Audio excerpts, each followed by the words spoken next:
Are you ready, Lakers Nation? We've got some jaw-dropping news that could reshape the landscape of our beloved franchise. Just when it seemed like the Lakers were primed for a championship run, a big-name player who was once on the market has made waves with a decision that raises eyebrows and could ignite debates. Could this be the moment we look back on and wonder, what if? Stay tuned as we dive into all the details that could impact our title hopes.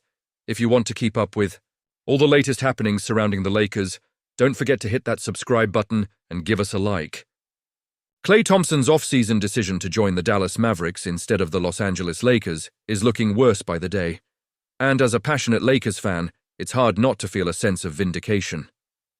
Thompson turned down a lucrative 4-year, $80 million deal from the Lakers to sign a 3-year, $50 million contract with Dallas, believing he could revitalize his career alongside Luka Doncic and Kyrie Irving.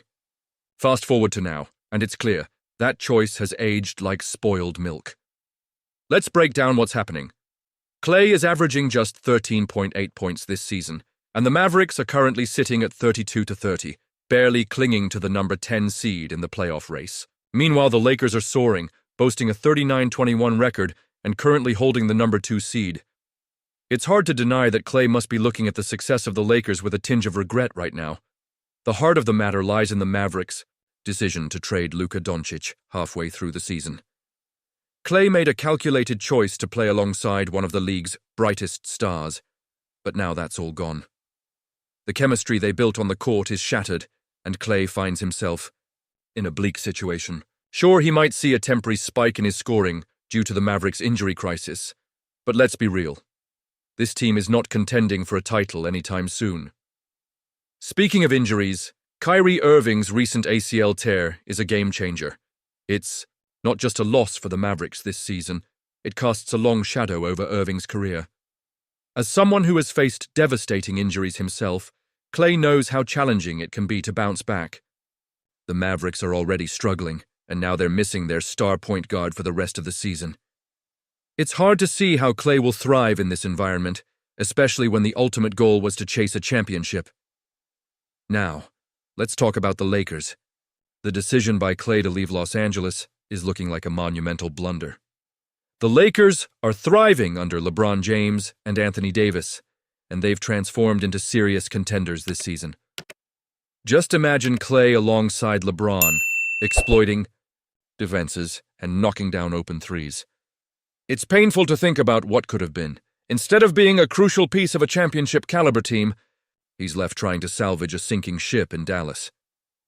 The Lakers' front office has made some strategic moves that have put them in a position to succeed, and the addition of Doncic, who is now with the Lakers, has only solidified their status as title contenders.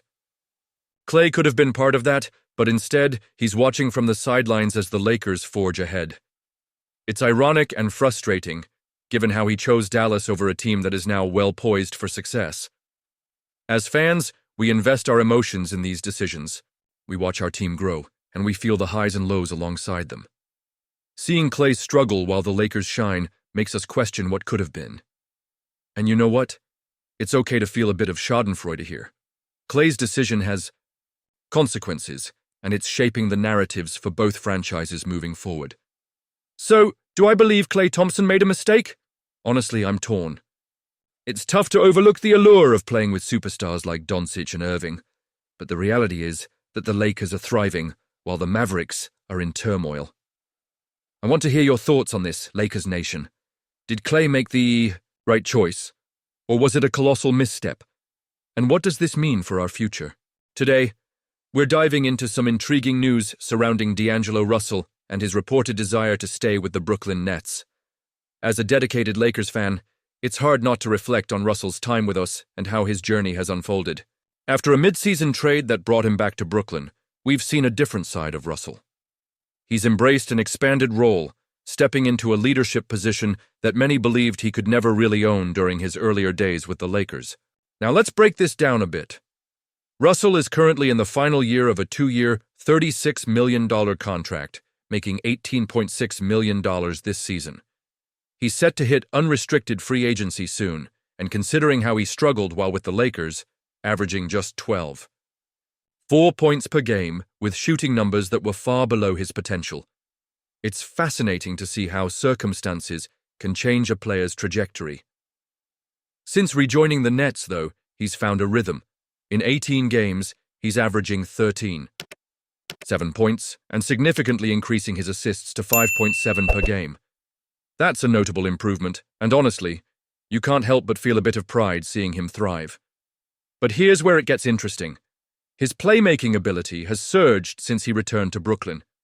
The difference is staggering. He's gone from 8.7 assists per 100 possessions with the Lakers to 12 with the Nets. That's not just a number, it reflects confidence, a sense of responsibility, and a clear opportunity to lead. I can't help but think, why didn't we give him that chance when he was in LA? It raises the question of whether the Lakers made the right move by letting him go. Now, with the Nets holding a 21-40 record and sitting 11th in the Eastern Conference, some might wonder why Russell would want to stay in a rebuilding situation. But, let's be real, the landscape of the 2024 free agency class has changed dramatically. With star names like Jimmy Butler and Damian Lillard not hitting the market as originally anticipated, the Nets might see Russell's value as a stabilizing presence for their young core. I mean, think about it.